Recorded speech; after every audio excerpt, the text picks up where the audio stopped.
Hey everyone, and welcome back to the Firefighters podcast, where we seek to develop, inspire, and motivate the world of the emergency services operator through a series of wide-ranging conversations. Now, before we go any further, just hit that rate, follow, or subscribe button on whatever platform you're listening to. It's a key performance indicator for us and helps us reach even more people. Now, here's what we've got for you today.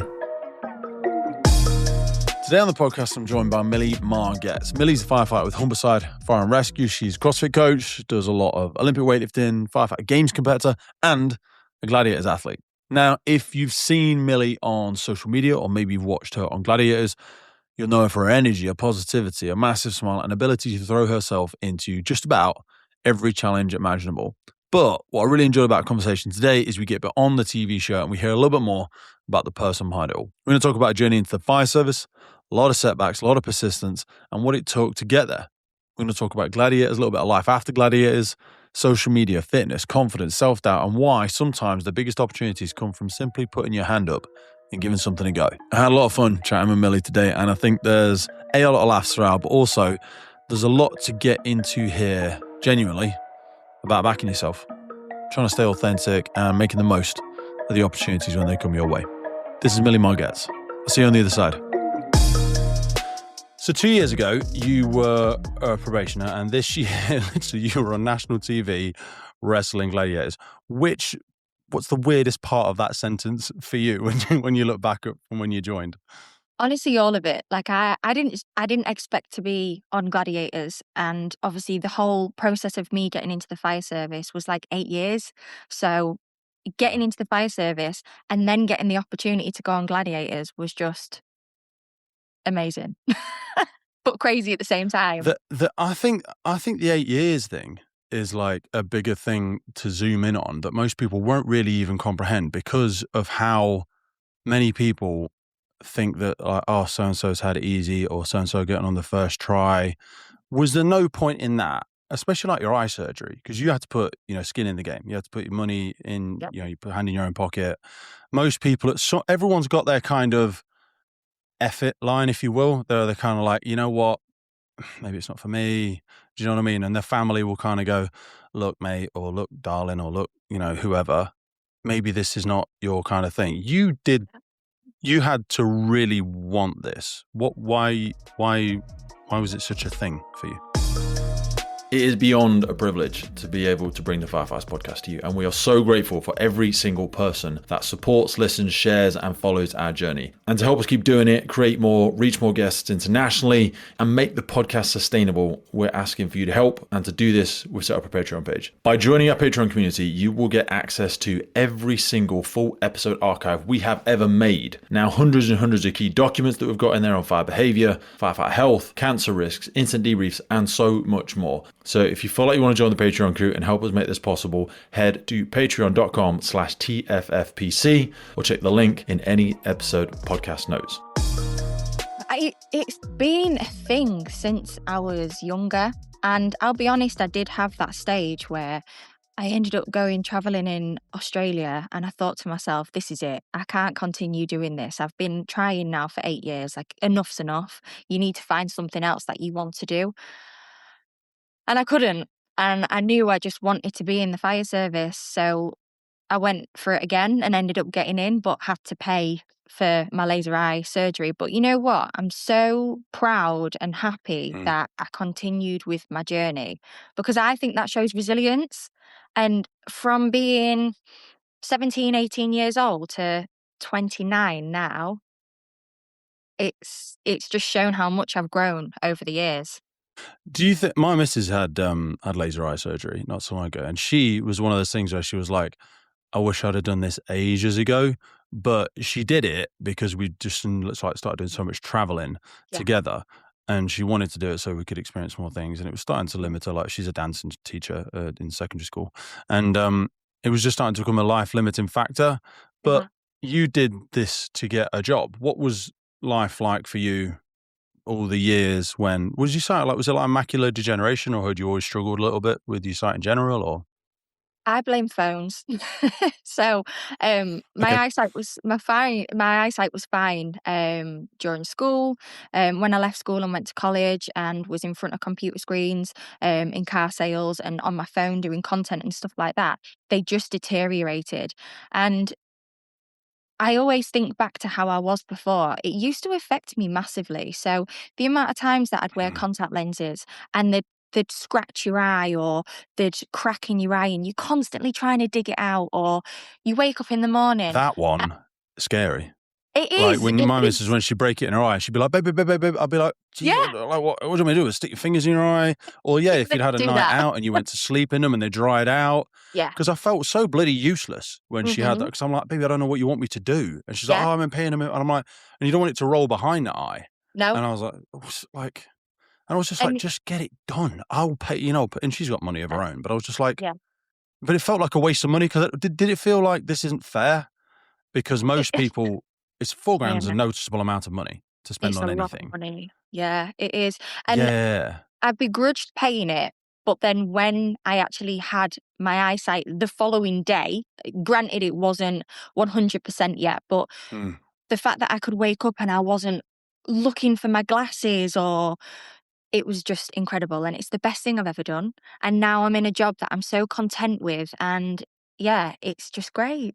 I think, I just wonder how many people have struggled with their eyesight. As one Mm, example, as many things. So I want yeah, to talk about the sort of undiagnosed, unthought about neurodivergent elements like dyslexia and stuff like that. I wonder how many people hear these things, or even the height stuff, or even the strength stuff, yeah, and just people write themselves off from something that they're not qualified to write themselves off from. It's like people say no to things and they're not even sure what they're saying no to. yeah, Do you know what I mean? It's like they go, oh, yeah. should we go to the thing? Well, I think it might be closed. Yeah, but it might not be closed. Mm, So like, why don't we go in and find out? Or someone say like, oh, I was thinking of asking if we could go here. Other person will probably say no. That's not your job. That's yeah, their job to say no. yeah, You've just said their no for them and you don't even yeah, know them. yeah. I Do you know what I agree. mean? How many Yeah, people are inventing a no that is someone else's to give? yeah. Very true. You said something in your notes that really sort of hit me, echoing back to I sort of just nodded towards it then. You were scared of not being accepted, or you didn't dare mention that you thought you might be dyslexic. How long have you sort of been carrying that element of it? You know, right. So, what it is, I haven't been diagnosed, but my work Huh, colleagues have diagnosed me. So, I've always struggled with black and white. So, if you give me a sheet of paper with okay. black Mm. writing on it, my eyesight just goes blurry and I just cannot concentrate. I mix the words up. So, I have a highlighter and I just colour everything in. So, around station, if I'm doing revision, all of the whiteboards, it's all different coloured writing. It's honest, it's ridiculous. But that's just my way of learning. No. But like my stuff's the same. It's like a paint by numbers. If you look at my books are the same. I've got these 4 books that someone sent me from overseas. One of them's around like leadership, and another one's about neurodivergence, and another one's about resilience. And they said, "Oh, like when you've read them, maybe you could do like a giveaway on the podcast." I'm like, "Those books will be fucked." Yeah. I've bent pages, I've highlighted stuff, I've written over Yeah. stuff. Like no one's gonna. I might still give them away anyway. Yeah. But like I feel like a book is a living thing. Same with like your research, or whenever you're doing studying for exams and stuff like that. It Yeah. has to be a living thing. I have to kind of put me in it. Yeah. Do you know what I mean? Yeah. But then you are living in that book. That's your way of working your way around that book. So you are kind of living in it, if that makes sense. Hmm. You ever reread one twice and then read something different in it? No, I'm gonna be Ah, honest. I don't yeah. really read books. I am more of a film kind of person, or documentaries. I get bored of Do you do reading. audiobooks? No. Podcasts are the new audiobooks is the thing, because a lot of Yeah. authors will come on. We have a lot of authors on here, and then you're kind of getting the bridge notes of their Yeah. thing. But I don't read a tremendous amount. It's going to take me ages to read them solid books. There's a reason they've Yeah. propped up. Do you know what I mean? Yeah. Gathering dust.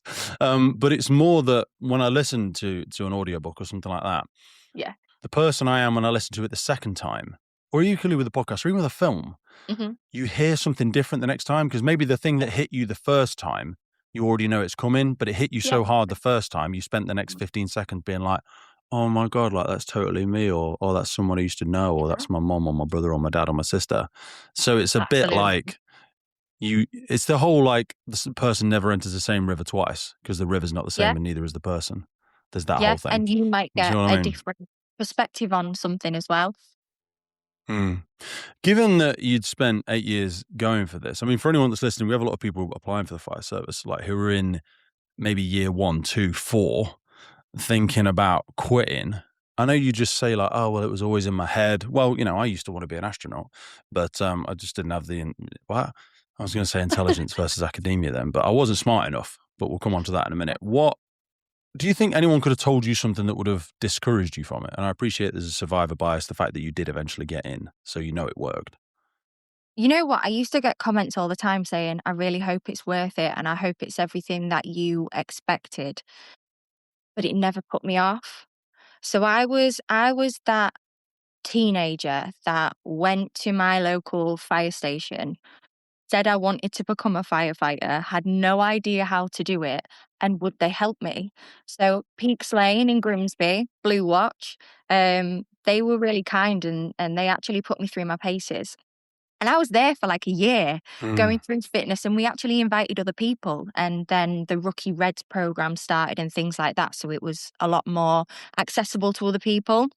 And I'll always remember mm, being sat down on this bench outside of the station. And Lee Sims, you know Lee, um, he mm-hmm. sat me down and he said, if you want to be a firefighter, you need to sort your fitness out. You need to sort your mindset out because currently, he was Your he was fitness. he yeah, I wasn't fit enough. I wasn't strong enough, I wasn't fit enough. I didn't do CrossFit at the time. I was just a commercial gym girl, and I cried. I cried so much, and then that was, like, the tipping point. I thought, Lee's "No." Lee's such a dick. I hate that guy. I hated him then, but you know what? He got me in that mindset of, "No, Millie, if you wanna be a firefighter, you need to sort your shit out." Mm, So I did. mm. That's so valuable. I Yeah, think so many times we're like puddle jumping in conversations, and we're having just like mediocre we spoke about this when I called you the other week, and we were talking about yeah. it today, and I was like, how much are we craving someone to really tell us what we need to hear? And it used to be our parents. I mean, for a lot of people, it still is their parents, but equally, some Mhm. people's parents aren't around, or they're having a strange relationship with them. Maybe they don't have a best friend or a significant other that's going to give Yeah, them that level of honesty. But having someone who gives you like that, there's something called radical candor. There's a book yeah, called Radical Candor, and you need that. Do you know what I mean? If you yeah, ever go, because otherwise it's just fucking delusion. If absolutely. you are saying you're going to do something, and you're saying you're this, and you're saying you're really fit, and you're saying you're really driven, Yeah, point to some proof that tells me this is the case. yeah, Because self-belief is fantastic, but if you yeah. don't have any evidence to back it up, it is just No, delusion, isn't it? So Lee 100%. kind of gave you some harsh truths there. Absolutely. And I feel like in today's society, we need a little bit more truth. And as much as I hated it at the time, um, I'm so thankful that he did because I was Mm, delusional. I was not ready to be in the fire service. I was not ready. So if it wasn't for him giving me that harsh truth and making me cry, which we do laugh about mm. now, um, I, I maybe might not be here. What stops? What do you think stops people giving themselves those harsh truths? Or maybe a better question is like, what is a harsh truth you're protecting yourself from now? I know I could give myself a couple, but I'm happy to go first. But if you want to go first, I know I've just thrown that one on you. You go Is first. there? Okay, I'll go first. I need to stop training so much and accept that I am not the athlete I used to be Okay. because I keep hurting myself. Are you That's getting one. injured? Oh mate, I'm getting injured so much. I've got two fractured end plate fractures in my lumbar. I had vascular vein surgery on both my legs last year. I've just torn my stern no yeah sternal head of my left pec. I ruptured that about 9 weeks ago, and a lot of these is my body paying the checks that I wrote when I was much younger, Yeah. taking too many drugs and doing stupid shit, unfortunately. And I need to change the type of athlete that I am. I Yeah. think I've always been referred to, socially rewarded in some capacity for being, oh yeah, Pete is the big, strong, whatever. Well, I'm Mhm. not the big, strong guy anymore. Do you No. know what I mean? I'm Yeah. not deadlifting 300 whatever kilos anymore. Yeah. I want to be a really fit person that still can have holidays with my missus without being in pain and still climb mountains with my daughter in 20 Yeah. years. So I Mhm. need to get over myself there. And I need to keep saying it out loud and publicly to hold Yeah. myself accountable to it. Your Absolutely. turn. Okay. So I need to listen to my body more. Because like what you've just said, I overtrain, and just recently, in my gym, they have basically said you need to just listen to your body, go out for a walk, stop training so hard. But training is like my stress release, and without the gym, I am not myself.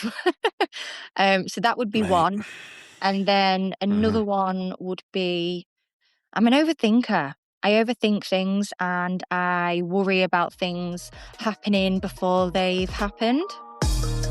I have been wearing Gore-Tex for nearly 2 decades on the front line, working in hostile environments, tackling challenging incidents from firefighting to water incidents and in urban search and rescue environments. Gore-Tex have a well-earned reputation for protecting professionals in the fire and emergency services through their family of highly innovative, waterproof, breathable moisture barriers that exceeds global performance standards and are trusted worldwide. Gore-Tex, going further together. Why do you perceive that? Because surely with that sort of thing, the poison's in the dose. Because I would say, so there's a few ways to look at overthinking. I think overthinking can be a secret superpower, Yeah. but if the dose is too high, it becomes anxiety. Because Yeah. anxiety is creating multiple scenarios of something that might go wrong in the future and then Yeah. trying to solve for them, and that Yeah. having a very negative impact on your day-to-day life. Yeah. But to a certain dose, it is just preparedness, intentionality, and Yeah. being very specific about why do I want to do it? Why have I just said yes to this thing? Do I really Yeah. want to do it? Is that who I am? Is it Mhm. aligned to me? I'm sure you get Yeah. approached with lots of variety of opportunities. And Yeah. someone says, hey, it'll be fun. Fun for who? Sorry. Fun for Yeah. you? It would Yeah. benefit your company. Why Mhm. is that good for me? Yeah. And well, it'd be good for what you're trying to do. What is it you think I'm trying to do? You don't even Yeah. know me. Yeah. Do you know what I mean? Exactly. And you do get a lot of that, but I feel like as you get older, you start to learn that you can say no. Whereas I feel like when I was younger, I used to say yes to everything, and like you just said, I didn't want to do it. But now Yeah. I'm getting older and I'm realizing what I want in life. I am finding Mm. that inner no, no, I'm not doing it. Yeah. I think saying no to stuff is a massive shift that I had to Mhm. start. Like even with the firefighter challenge competitions, I Yeah. host a lot of them still, probably too many. But when you're there, you're not somewhere else, and you Yeah. don't. If you're not saying no to something, you don't know what else you're saying no to. Like you Yeah. saying yes to our conversation today was Hmm. also you unconsciously or consciously saying no to 1,000 other alternative universes where you could have been doing something else. Yeah. And I think that's the hidden cost of a lot of this. But also, overthinking is kind of the engine of preparedness. Yeah. So that's what I mean, like to a certain dose, it can be useful, only Yeah. to an extent though. Do you Yeah. overthink for yourself or for other people? Are you overthinking Yeah. interactions with other people, or are you overthinking? Sorry, we can reverse out of this cul-de-sac at any point if you wish. Yeah. I just, because there's many ways of overthinking, isn't there? Are you Yeah. overthinking short-term, long-term, interactions Everything. with others, with yourself, Everything. everything? Honestly, Okay. everything. I just overthink everything and it drives me insane. So that's me. That's something that I need to work on with myself.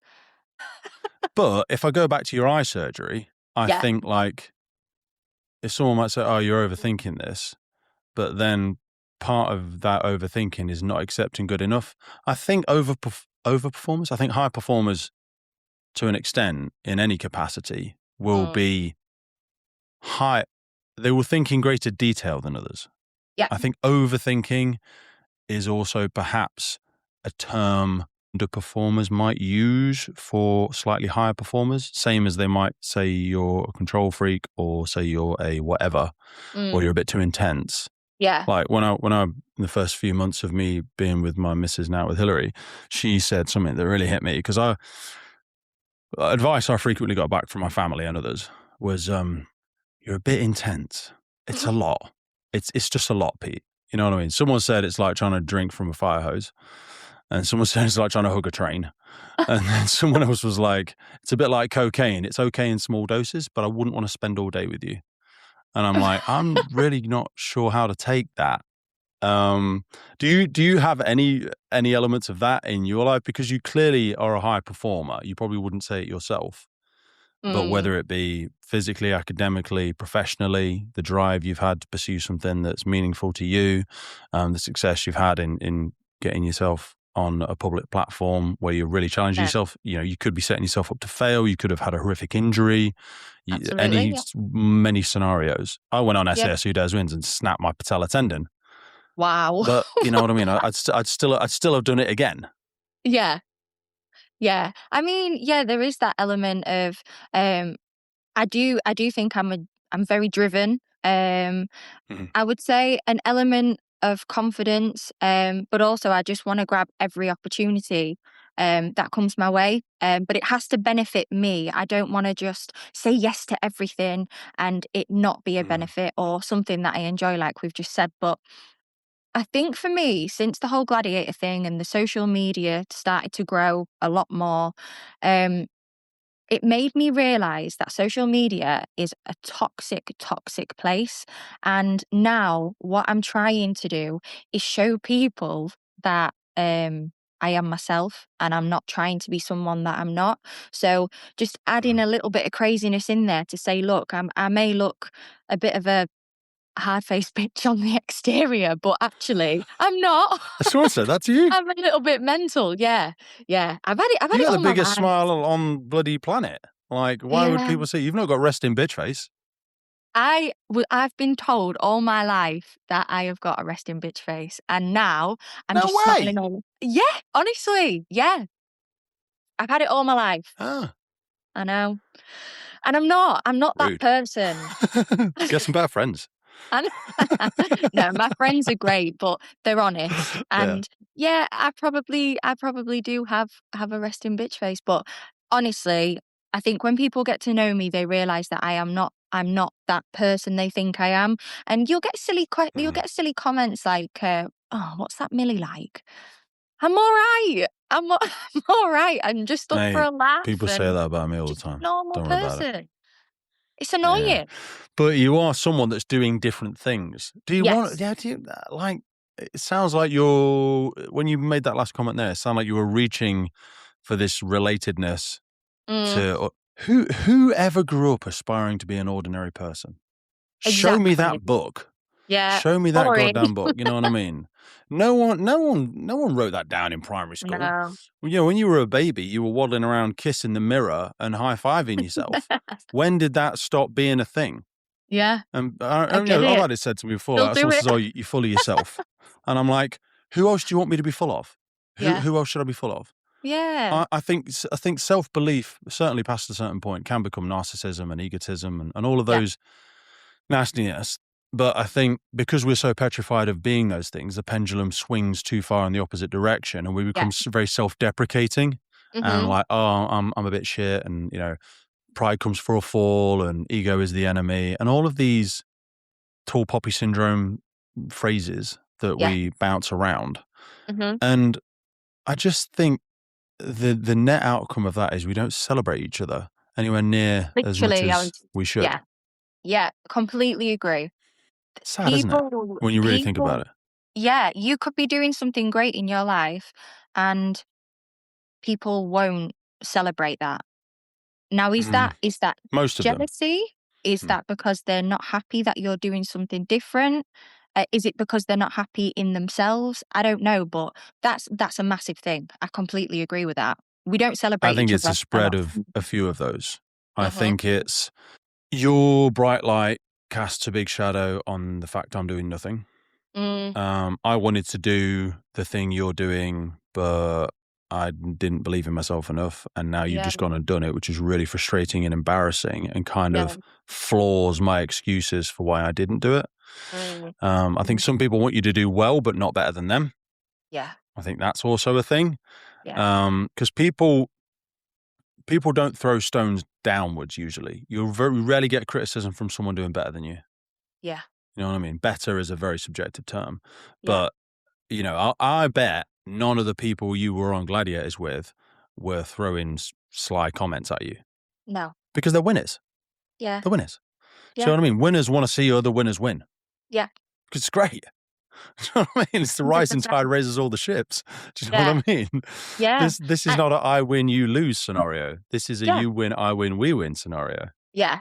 And you're all in it together as well. I think that makes a massive difference. So if you're doing something with a group of people that are alike, then you're always going to get that support. You'd like to think.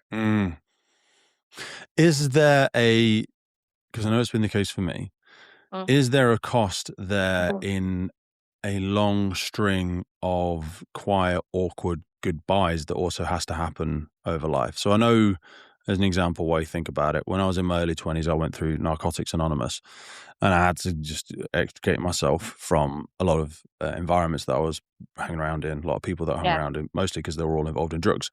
Right. And then I was chucked out of the house and I had to make friends with my family again. But it wasn't like there was no video montage of like, this wasn't the movie moment of the hero's story. This was just a long, clunky series of crap goodbyes. Yeah. And some people have that, so, like if we relate it back to the fire service, starting at a new station, you're a brand new firefighter probationer, people recognize you as probationer, and in their mind, you may always be that. But when you've outgrown that shell, if you can't then change the people you're around, then you need to just change the people you're around sometimes. Yeah. And I think as well, people grow into different people. You go down different paths. You don't have the same interests anymore. And that's just life. It's normal for that to happen. And it's happening all the time. Yeah, all the time. And we try and hang on to, and we go, can we make it back to how it used to be, whether it's a best friend or a significant other or whatever. I'm like, it's a bit like COVID. There is no back to, there's just a new normal. Yeah. You can't go backwards. You can't put Pandora back in the box. It's changed. 100%. I want to just swing back for a second, just to drift slightly longer on the overthinking analogy, because I think there's a strong correlation, in my personal opinion, to intelligence and creativity, because a brain that won't switch off is also the brain that connects dots, sees patterns, generates ideas. Yeah. It's the same trait that unfortunately wakes us up at 3 a.m. awfully, but does make 7 a.m. that day a lot better because of the idea you've had. Yeah. So is there an argument, just because I don't want you, I mean, if you think you're overthinking, I don't know you at all. Do you know what I mean? We know each other as friends, but that's literally it. Like, if you think the dose is too much, but I just won't want to see you overswing the pendulum, because I think a lot of what is brilliant about you is the different way you see the world, your creativity, the opportunities you've made for yourself. Yeah. Do you think there's a correlation between that creativity? Yes, I do. In some ways, I just wouldn't know how to explain it. But yeah, I do. Do you think you're intelligent? Oh God. Am I intelligent? I'd like to think so, but maybe not the most intelligent. Do you think you're intelligent or academic? Because I used to say this all the time. I'm like, oh yeah, I'm not very intelligent. And my missus would get like, not upset about it, but she'd be like, please don't say that, sweetheart, because you're remarkably intelligent. What you mean is you're not academic, because you didn't go to university and you didn't get a doctorate. My missus is very intelligent, and she's a teacher, and she's brilliantly, she's very articulate and all that jazz. Intelligence is very different. There's many different types of intelligence. Okay. Criminals are very intelligent. Oh yeah, but they're not 100%. necessarily academic. And I think firefighters are very intelligent, but they're not necessarily academic. No, so I am. If I push that framework back to you as intelligence. Yeah, I am intelligent. I am not academic. I have never been academic. But yeah, intelligence, yes. As I think, I remember people, there's like linguistic intelligence, there's like logical mathematic intelligence, which is some of the typical ways that we look at schools and stuff like that. But then there's even bodily kinesthetics intelligence. So for you to do your CrossFit and the different movements and stuff like that, you can see patterns that other people can't see. Some people, like my missus is a dancer, she can see things I just can't see. I just can't see them. Yeah. Do you know what absolutely. I mean? When you My dad explain did it terribly at school, but he was a builder. Yeah. So he was intelligent in a different way. And I think a lot of He could see firefighters things that I couldn't see. He could see a building before it was even built. You know, I couldn't do that. He Yeah. knew everything that needed to be done. Yeah. But don't you think firefighters, I mean, in school, I was never academic, but if I was hands-on learning, fitness and things like that, I was absolutely fine. And I think quite a lot of firefighters are like that. Mm. I 1,000%. I think we have more like on the fly type intelligence because there's terms called fluid and crystallized intelligence. So fluid intelligence is what I think firefighters have, which is solving problems on the fly, being able to interpret a lot of information, cut the wheat from the chaff, and realize what's important and get that bit done. And then there's like crystallized intelligence, which is accumulated over a long time, like someone doing a degree or a doctorate. Can you assimilate all of this information, and then when I test you on it in a year's time, you can remember it? That's academic crystallized knowledge, which largely operates in theory. There's no like you could tell me about physics, but you couldn't enact it. You couldn't react to it in a building, for our example, or something like that. Some people could tell you about a combustion engine, but they couldn't fix a car. No. Do you know what I mean? It's a different type of intelligence, isn't it? Yeah, 100%. Yeah, when you explain it like that. I took you down a weird, hard left turn where you were probably like, where the flipping hell is Pete going with No. Where did the nickname Chips come from? Oh, God. So, it was because you don't look like the Chips type. Well, yeah. So, my first welcome to watch meal, I did chicken fajitas, and I was told you must do chips. I was panicking because I'm going to be honest, I'm not your typical female that loves being in the kitchen, cooking and things like that. I'm just not me. So, I did the chips. Well, I forgot the chips, panicked. All the food was on the table, ready for everyone to eat. And I was like, oh, so put the chips in, serve them raw. Nice. So that's where we got the chips name from. It's only just gone. Do you think we should? I think we should make firefighters cook and watch managers and crew managers. Everybody, you know, where's a watch manager? It's bank holiday. I'll always cook. Yeah. Well, I'm on about when someone joins the watch. Okay. And it's not to embarrass them or anything like that, but like making the tea or helping make the breakfast or making the breakfast yourself.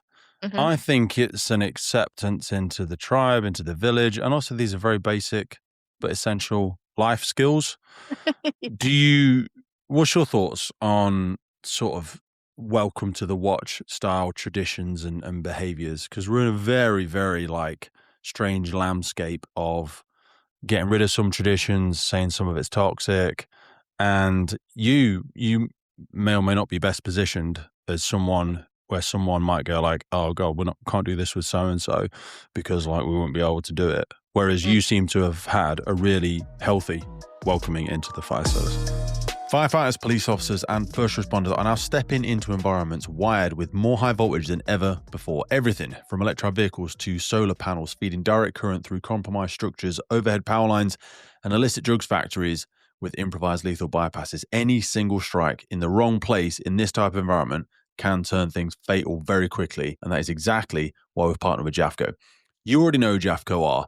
They have been relied upon for decades for sturdy, get-the-job-done equipment, and they are not resting on their laurels. They are evolving to face the challenges first responders are handling today through their insulated tool range. These are purpose-built for the scenarios where contact with hidden electrical hazards isn't just possible, it is increasingly likely. Their insulated tools are engineered for real-world abuse and use, designed to keep firefighters, police officers, and all first responders alive in environments where electrification is outpacing policy, equipment, and training. And you know this.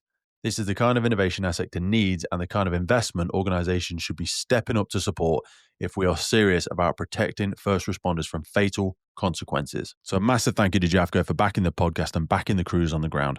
Go check them out, learn what they're doing, and bring that conversation into your service, because this isn't about the future, it's about right now. I think with me, just because of how I am, it made it easier. So I think at first maybe my watch was a little bit like, oh, what's Millie like? Because of the whole social media thing, I think they were a bit like, at first, what's she going to be like? And then I feel like as the months went on, they realised that I was just a joker and everything's fine. Like, we have such a good relationship on our watch. We know, we'll get the jobs done that we need to get done. We're very professional in that sense, but we are a close-knit team, and that's brilliant. And I think the Welcome to Watch meals a great chance for you all to sit down together and eat. Like, we eat all the time together. I think that's like important for your relationship with your watch and things like that. But obviously mine just went terribly wrong. But you haven't stopped eating with the team. Do you know what I mean? No. It's a setback. And it's a speed bump. It's a comma, not a full stop. Do you know what I mean? yeah. And I tell you what, since being a firefighter, I've learnt some cooking skills. Exactly. Do you know what I mean? There's a couple of Americans that have got really good firefighting cookery social media handles. And there's a few cool books out there. Where's the UK one? For God's sake. I know some banging chefs in the fire service. Like, write a goddamn book. Do you know what I mean? I think we make certainly the people maybe of that generation, and it might end up having to be a younger person that does it. Because I think older people in the fire service, I'm stereotyping here, think that everyone knows these things. They don't. People did not have the same upbringing. I went on a trip about 8-9 months ago. Went up Scarfell Pike, and I did it with an old family friend, and he was looking after his sister's son. Right. The son had been taken off his sister, something went wrong. And he was with them for a bit. And he came. And their daughter was taking the mickey out of him at the breakfast table because he was eating his food in a very strange way. Because he'd never used a knife and fork before. How old is he? 13. Wow. How sad is that? That's, That person just had a very different childhood to you and me. Yeah. They maybe never ate as a family and they never used a knife and fork. But to this other child who was only 2 years older, it was like, what are you doing? Like, you know what I mean? It was so obvious to them. But I know that's quite an extreme example. But this is when we talk about diversions in the fire service. You and I are both white British people. It doesn't mean we've had the same childhood at all. No. Doesn't mean we've had the same relationships. Doesn't mean we've had the same parents. Yeah. And this is where we're doing level 1 diversity. We're thinking everybody's the same. But anyway, I think it'd be great for somebody in the UK to write a cookbook, station cookbook. Yeah. There's probably a couple out there, but I'd love to have somebody on who is like, this is what you need to do. Day one, let's not make any assumptions. This is how, I know you could just chat GPT it now, but if you had a nice little, just like 50 pages or whatever, 50 meals in 20 minutes on a fire station, whatever, I'd promote it. Yeah. I think I'd be banging. I'm not going to write it, but I think somebody should. You know what? There's a guy on my watch and he could do that. Like, his cooking is just phenomenal. Tell him to do it. I'll help him. We'll promote it. I will no money. I'll have no money. I don't want anything from it. I just think there's so many brilliant people in the fire service all over the place. So in the UK fire service, and we just don't celebrate them enough. And I think we absolutely could. I wanted to go back to the fitness thing for a minute because people will find this mind-boggling when they're looking at A, your socials, B, the Gladiators, C, you're a great coach, you work in CrossFit, box and all this sort of stuff. To hear you say fitness was something that happened over there and I just used to go and walk on the stepper at the gym and do the glute exercises and that was the extent of it. Like, this will be strange for people to hear. What did you first start realizing about the differences between general fitness and like firefighter fitness? And was CrossFit a real mechanism that helped that? Or what were the kind of things that were useful for you? literally finding functional fitness. So functional Okay. fitness has completely changed my body. Like what we've just said. So I've always been into the gym. I've always been doing some sort of fitness. I was a dancer when I was younger.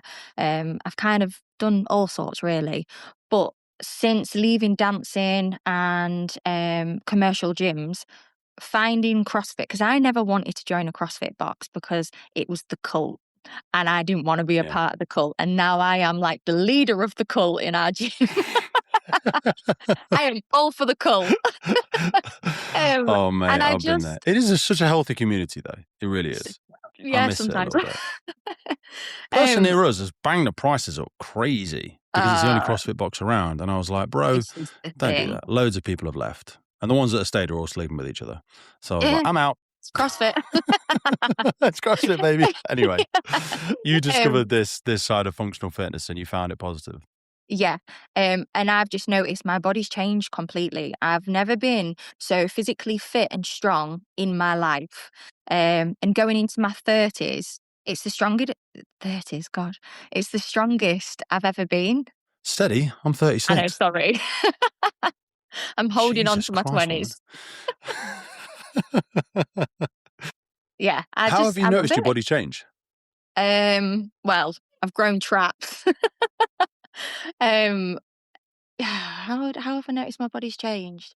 I think Because doing an element. stereotypically, people used to see the femininity of Kate Moss or whatever, or they would Mhm. just they would describe that as femininity. Yeah, Now skinny greens. we perhaps look back at those things and go, "Oh, that didn't look very healthy." Similar the way we Yes. used to look at bodybuilders and go, "Wow, look at that," and now we know it's Yeah. just a mental illness. And people are starving themselves to death, Yeah. and women aren't having any periods. You know, it's like That's not. that is a sport of mental disease. In my Yeah. words, not yours, but like Yeah. it's not good. No. And I've spoken to bodybuilders, females and males, and they've said, I'm not doing it anymore because it doesn't suit my body. Like it is like Mhm. what you said. I don't see how it's healthy, but I also think for their mindset, it's fantastic. Like if you've got that mindset that you can get your body to look like that, hats off to you because I could never do it. I love food too much. And I think that's why I Mhm. love functional fitness, CrossFit, Olympic lifting, because it's celebrated for you to be a strong, muscly individual Mhm. and you Mhm. celebrate that. And I think that's great. You're Mm. eating healthy or you're eating to fuel.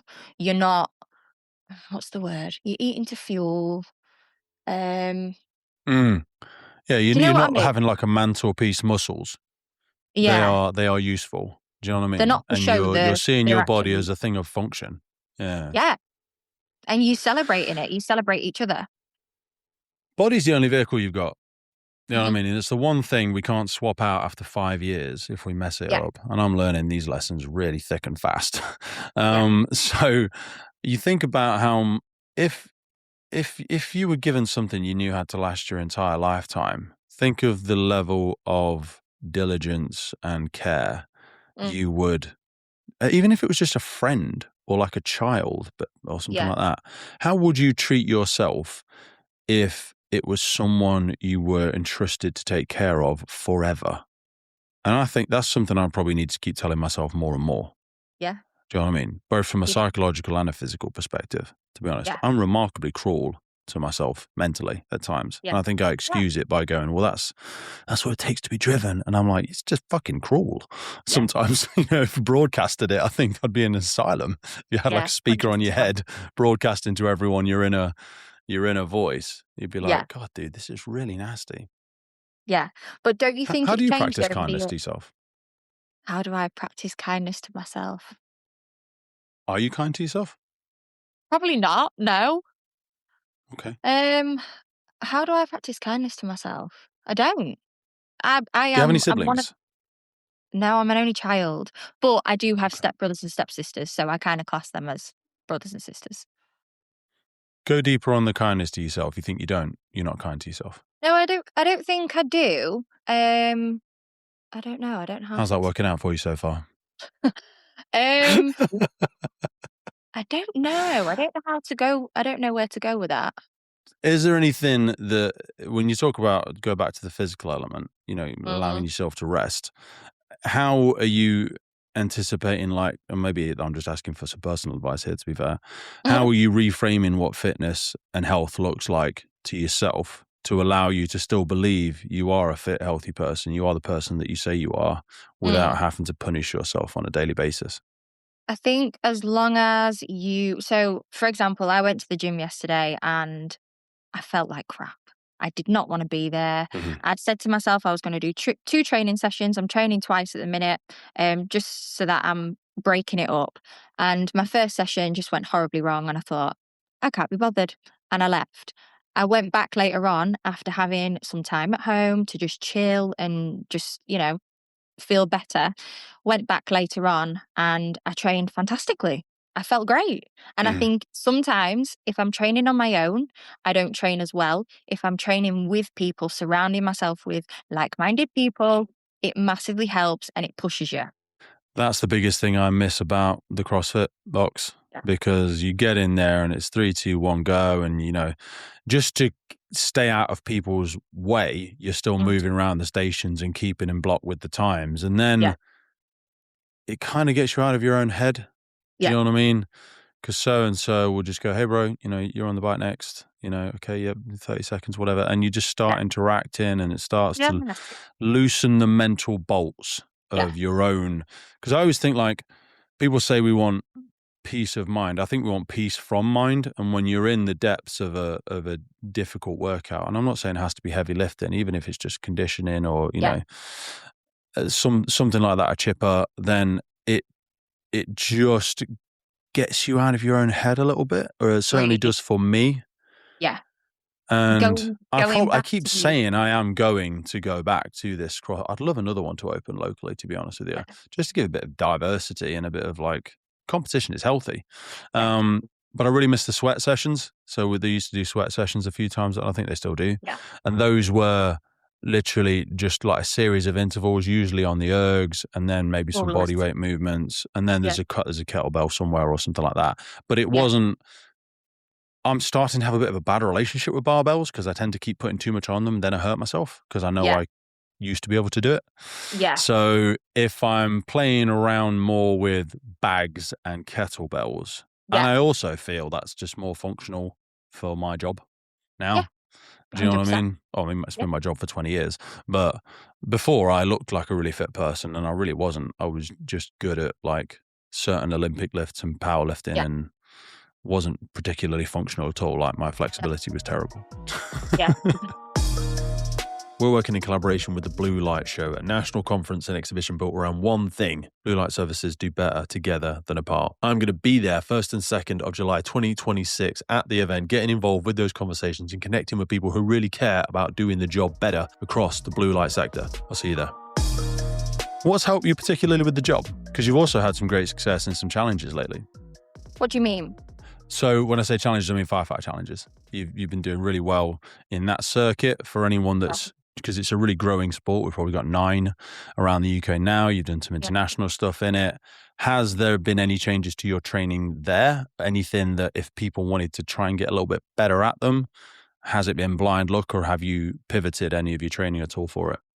No, so I think before I joined the fire service, the firefighter games was always something that I was really interested in.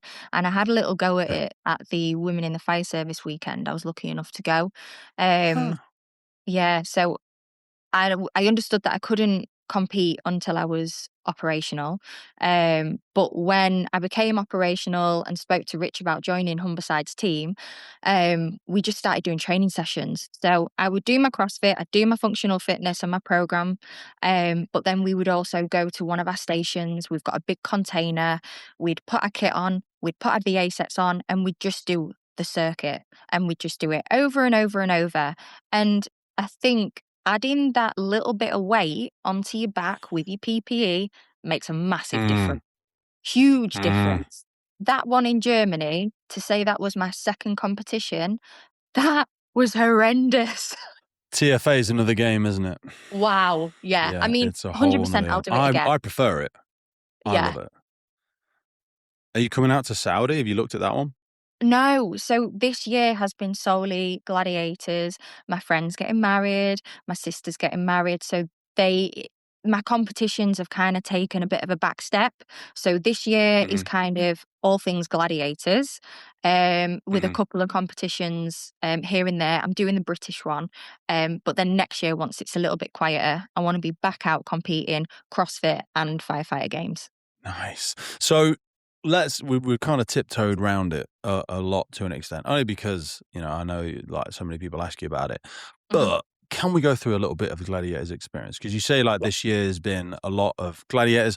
What does that mean? Like tell people the inside bits. Maybe what's the most boring and unglamorous part of all the filming as well. But like, how many shows is there? What does it mean to be a part of it? How does it work? All that sort of jazz.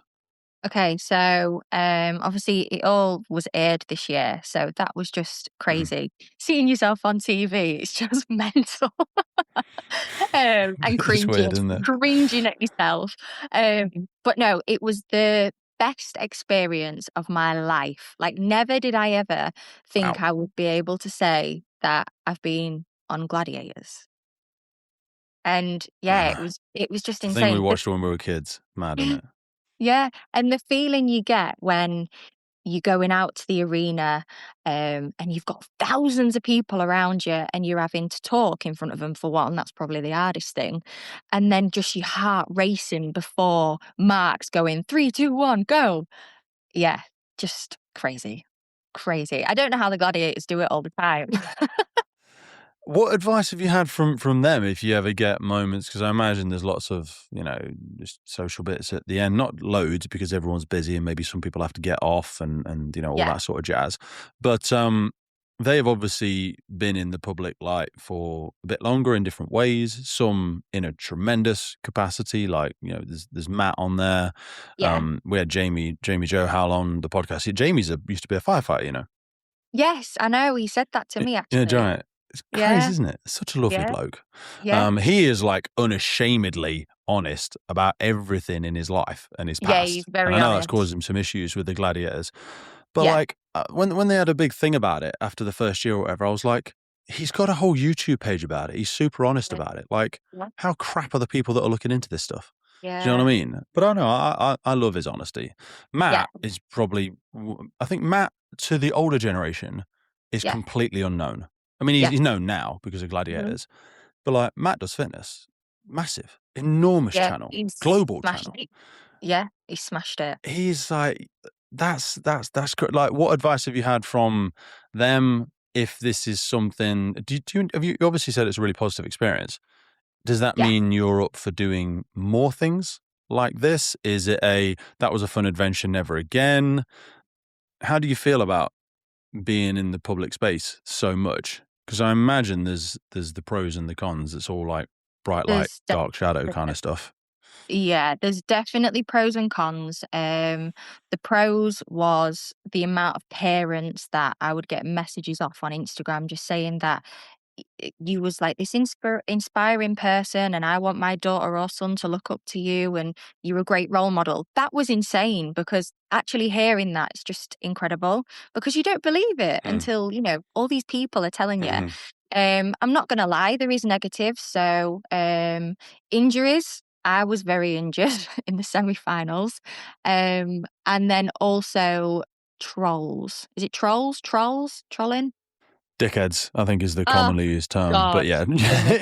internet trolls. I bet I bet there's a range of perversion to nastiness to horrific inappropriateness to jealousy to toxicity. Yeah. I bet it's a cesspit. Yeah, and it's really hard not to reply. And, the gladiators and the Mhm. casting team will say to you, look, whatever you do, don't reply to them. They're just hiding behind a camera or a screen. Mhm. So, yeah, you've just got to Mhm. ignore it. But don't get me wrong, there's maybe 1,000 positives, two negatives. What do we always remember? The negatives, Yeah, always. yeah. Yeah. And this one account was just constant. He touch wood, You he just doesn't block do it them. anymore. Yeah, you block him, but you've just got to ignore it. And it's fine. Like, I've got thick skin. It's one of them things, isn't it? You put yourself out there in the public, expect that you are going to get some sort of backlash. Do you think, and this is, let's take Gladiators out of it for a second, because I've had different experiences with like a different show. Do you think we as society are good at preparing people for social media, given that we give so much access to people so young as well? Yeah, no. Do you think we'll look back upon this time and go, oh, we really messed that up? Yeah. Social media now is, as much as obviously I do love social media, it's such a love-hate relationship. I love social media. But for the younger generation, I don't like what it has become. So, especially for males and females, the whole AI and fake accounts of how you're portrayed to look, I hate it. Absolutely hate it, because even as a 29-year-old, I've been on Instagram recently. You see this absolutely drop dead gorgeous girl, and you think, are these people real? They're not Is it real. real? They are not real. No. And people need to realize that, because that's where the whole mental health thing comes into play, not feeling good enough in yourself. And it's probably affecting males more than it is females nowadays, because they hide it. Well, yeah, the male one as well. I think social media has definitely made it worse. But Yeah. also, going back to like the bodybuilder analogies, past a certain dose, Yeah. it doesn't, who are you doing it for? Because I speak Yeah. to myself in this capacity, like being fit and healthy looking. I mean, Yeah. being fit is a very wide spectrum how we define fitness, because you could be, Yeah. we had a lad on recently who's like a really high level runner. Now Mhm. he's not jacked to hell, but he's really cut. He's a very attractive guy in my personal opinion, but he's Yeah. not got massive shoulders and lats and all that sort of jazz. Yeah. Lads that just keep getting bigger and bigger, and this is coming from, the hypocrisy of me saying this, because I used to take loads of drugs and all that sort of jazz. Yeah. Women don't find it attractive.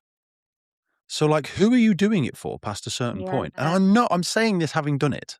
You know what I mean? I'm not just throwing salt. I was that guy. And to some people, I probably still am a bit too big. I still look, my body's still got residue of looking like that person that just takes lots of steroids, or has certainly in the past, the damage to the skin and all that jazz. But women don't find that attractive. And I think the other side of the spectrum is equally the same. Some of the things that women are doing to their bodies, you're like, who's this for? Oh, is it like a self-perpetuating cycle where muscles just get bigger and bigger, or body fat just gets lower and lower? Yeah. And you're like, what's this for? Do you know what I mean? Yeah. Because beauty is obviously very much in the eye of the beholder. But I think, again, we'll look back on this and just go like, who was I doing that for? Yeah. You Was it for spiral. You me? get into that spiral, and How do you balance that? Because I think there is also an element of the way that we present ourselves. Like I think you, to people like yourself, Bronte, Siobhan, couple of friends that I have, not only are they a great ambassador for the Fire and Rescue Service, in my opinion, but you're also all of you are quite articulate, you're well spoken, you present yourself well. I think one of the reasons the podcast has become successful, but is also a little bit fringe, is because I'm not the best example, because sometimes because of the language that I use and the way I perhaps put myself across, some people might think it's unprofessional at times. You three, and a bunch of blokes as well, there's loads of great guys that I'm friends with. Matt Adams is a great example, like looks very handsome, very articulate, he's a great speaker. Do you know what I mean? Like, was that something that came naturally to you? Was that the way you were raised? Because you do present yourself well, you speak well, you considered in what you say. I imagine your service are tremendously proud of you as an ambassador for who they are, and was that, because I think that's something that we're losing, I think, in the next generation. And I don't know if that was done by design, or if that's just the way you were raised, or what. Yeah, I don't know. I've had a really good upbringing. My mum, my dad, they've always been really, really supportive, even though they've not been together since I was like 2 years old. I just think it's who I am. I've always been quite an independent person. I can be quite opinionated. I don't think it's necessarily a bad thing at times, but if I don't agree with something, I will point blank say it. But then also loyalty is massive to me, and I just think, if I've got my close knit people, and if I've got my close knit people, they are my people, and I want to make sure and that they're okay and that they're protected. If that makes sense, I think it's just more of like a moral thing, maybe. Yeah. But how do we teach that or replicate that? Because we're talking values and character traits and morals here. And I think so many of them are assumed. Yeah. The way people are brought up is tremendously diverse. And every now and again, just to bring it back to our sector, we get a bad apple through the net, and they can come in and cause a lot of damage to our organization. And the problem I really have is that becomes the narrative then of the fire service. In the last 5 years, probably since you've joined, there's been a lot of stuff in the press about whether it be racism, sexism, toxic cultures. I don't want to put words in your mouth. That doesn't sound like that's been your experience. But if we were trying to optimize for that, how do we get more people like that in the job? Because I don't think we spend enough time on recruitment. And I don't think we recruit in the right places sometimes, to be honest. I know. I think recruitment has changed drastically. From when you first joined, I know from when some of the older hands in the job joined, recruitment has massively changed. And even since I joined, like I had the online tests, we had the swim, the fitness, interview stages where you go into 3 rooms and, your medical, your VO2, you had all sorts. Whereas now, I don't know about your service, but I think Humberside's taken out the online tests. Personally, for me, I think it should go off you as a person, your physical ability, your mental ability, and who you are as a person. I think as an interviewer, you can get a good idea off someone. You can normally see if they're lying. Well, Depends maybe who's not. interviewing. I don't know. From the whatever we've been talking for an hour, you're a wonderful conversational partner, but I Yeah. don't think that is always the case. I mean, someone that spends a hell of a lot of time speaking to people, Yeah. I don't think it's a natural skill. It's something Yeah. I've certainly tried, and I think I still get it wrong all of the time. Yeah. And it's something I try diligently to get better at.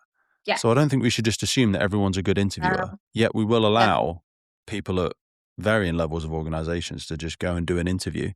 Yeah. And I'm like, I'm not sure that's the best person to be interviewing. Not because they're a bad person, Yeah. but they might be a wonderful person, but are they a good conversational partner? Yeah, very true. Do you know what I mean? To get the best out of that person. I do think it comes to how they've been brought up, what their past experiences have been. But yeah, I honestly don't know. I want to try and summarize like what this first sort of 3-5 years has been like for you. If this was a chapter in your life, listening to all of the stuff, like what would you call this last few years of this sort of chapter of your life, and what's it kind of been about? Because it feels like you're a very different person from when you joined. Oh God, yeah. Even if you saw me 5 years ago, I've completely changed. If I was looking in on my life now, I'd be like, go on, girl. I just think I used to be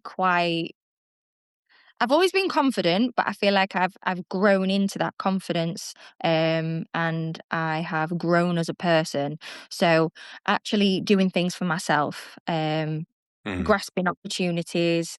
I finally got my job that I've always wanted. Like I just cherish that so much. I've surrounded myself with people, like we said, you've kind of cut the bullshit out. I've kind of surrounded myself with my people. I've met people that I would never meet normally. And we've just become the most amazing friends. And I think it's that support network. And don't get me wrong, I've still got so much more to do. I've got so much more growth to make. And who knows what All of us my have. future's... I don't know what my future's going to look like. It's so uncertain. But how exciting is this? It's just so exciting. If you were watching it, like if you were watching your life, sometimes I pretend that like there's a camera crew following me around and my daughter is watching everything I'm doing, and would she be proud of what I'm doing? Like, if you were watching your life now, what is the thing you'd be screaming at the screen to tell yourself to do? You know, what is the thing that maybe you're afraid to do but think you should be doing it anyway? I would say stop putting so much bloody pressure on yourself and enjoy your journey. That is a massive one, isn't it? Like, Yeah. I remember hearing someone give an example of the planning a holiday for like 9 months, and they were away on the holiday, and they walked out onto the balcony on the first night, and they were saying to themselves, like, "Oh, wouldn't it be so great to come back here again next year?" They're here now. It's day one. They literally they're already thinking Yeah. about the next year. Yeah. Like, be where your feet are. That's my Do you know what dad. I mean? That's so That is hard. 100% my dad. Is it He does really? that. Oh, Yeah. bless him. Honestly, Oh, he's bless away on him. holiday and he's already looking on his phone at the next deal that he can find. And I think, Dad, just enjoy yourself. Yeah, the phone thing. I heard someone say the other day where they were like, we laugh at the moth for mistaking the light for the moon, and there we are mistaking the screen for the real world. Mm-hmm. Like, you're here now. Yeah. You're literally here now. It feels like you've gotten more specific when you've been saying earlier about saying no to certain things and learning to say no. One of the sort of quotes we were backing and forth in before we came on to have a chat today, I said in there, like, the universe rewards the specific ask and punishes the vague wish. So if you're being more specific now about the things that you want to do from your experiences and evidence of what you know to have enjoyed, what's the things, if you had to like give 3 prongs to the direction of the stuff that you're enjoying and that you want to do more of, what do they look like for you? Personal growth, fitness, Mhm. and development. What does development look like for you? So development in my current role. So Okay. obviously I've been in the fire service now 2 years. I want to develop into the best firefighter I can be.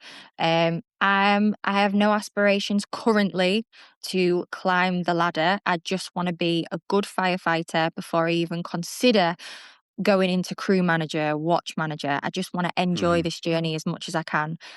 Driving, yeah, would love to drive. But yeah, development for me is developing my life and just making sure that I am happy, content, and I have that respect to continue. I love that. I want to be super respectful of your time. I've held you up for like way over an hour now, but yeah, we've been trying to get this chat together for a little bit. I'd love to have you on again in like 6 months, 12 months, whatever. Yeah, And we can revisit the different people that we are, the things that we wanted to absolutely. do, the things that we thought we'd love, and maybe we'd do differently again. But Yeah. no, I really do appreciate your time. I know you've got so many things on your list, so taking an hour out of your day this morning, I don't take it for granted. So I really appreciate that.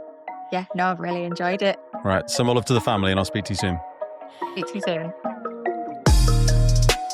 Well, that's it for today, folks. Hope you took a lot away from that episode. We started the Firefighters podcast to develop, inspire, connect, motivate, represent, and most importantly, celebrate the world of incredible emergency services operators and the wider sector through this series of wide-ranging conversations. We really love creating this podcast and bringing it to so many people. Did you know you can also find these on YouTube? We do a lot of video podcasts now. You can head over to our YouTube page and follow, subscribe there. And as a final ask from us, whatever platform you're on, please rate the podcast. It really helps us as a key performance indicator to reach more and more people. I've been your host, Pete Wakefield. This has been the Firefighters Podcast. And wherever you are in the world, please stay safe, be happy, and where possible, please remember and support your firefighters and first responders. I'll see you next time.